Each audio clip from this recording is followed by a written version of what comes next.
కదా నీ కథ ముగింపులేనిదై సదా సాగదా.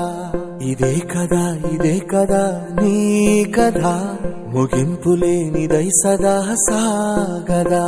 నీ కంటి రెప్పలంచున మనస్సు నిండి పొంగిన ఓ నీటి బిందువే కదా నువ్వెతుకుతున్న సంపద.